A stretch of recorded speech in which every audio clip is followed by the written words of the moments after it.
Question for Mehdi. In view of the fact that in Australia, Muslim couples have a much higher birth rate than the rest of us, is it not possible that in a couple of generations, Australia could have a Muslim majority who vote in Sharia law?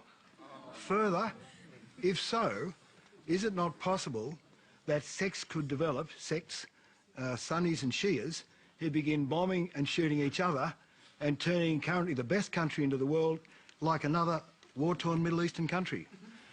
This is not Islamophobia, this is Sharia law phobia. Okay. I think there was a lot more than Sharia law in there. Let me just try and unpack your point. First off, I know Malcolm Turnbull said over the weekend that Australian law takes precedence over the laws of mathematics in this country, but I'm no mathematician. No, there's no way that the Muslims are going to form a majority in Australia in the next generation or two. I believe it's 600,000 or something in the recent census out of 24 million Australians, so you don't have to worry about Muslims coming in, taking over Australia. Are you aware of the differences between Sunnis and Shias? Vaguely. I know they're at each other's throats. That's the main thing I know. They're all Muslim. That's not true. I'm Shia and my best friend is Sunni.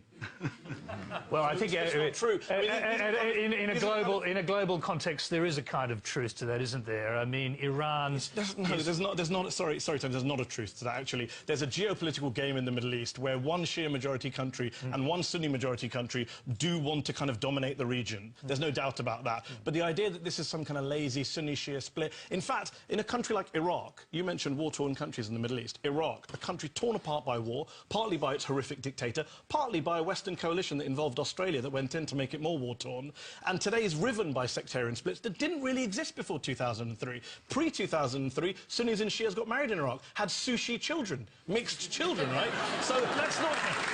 And today, I'm sorry to say, a lot of the sectarian divisions in the Middle East are geopolitical push by Muslims. A lot of them are pushed by foreign wars and foreign occupations, I'm sorry to say. So you don't have to worry. Sunnis and Shias, I have many friends who are Shia, many friends who are Sunni. We're not all at each other's throats. Please don't believe everything you read about us. Come and talk to us, meet us, make Shia and Sunni friends, and then you'll see that you don't have to worry about Sharia law or Sunnis or Shia. And let me just say one thing, because we're talking about this in a way as if a Muslim majority would be the worst thing in the world. I don't think Australia will have a Muslim majority, but having spent a week here with a lot of Australian Muslims, there are some amazing Australian Muslims, doctors, nurses, engineers, accountants. I mean, Australian Muslims working in the Prime Minister's office. They're doing great work in your country. They're doing great work. Let's hear... Thank you very much.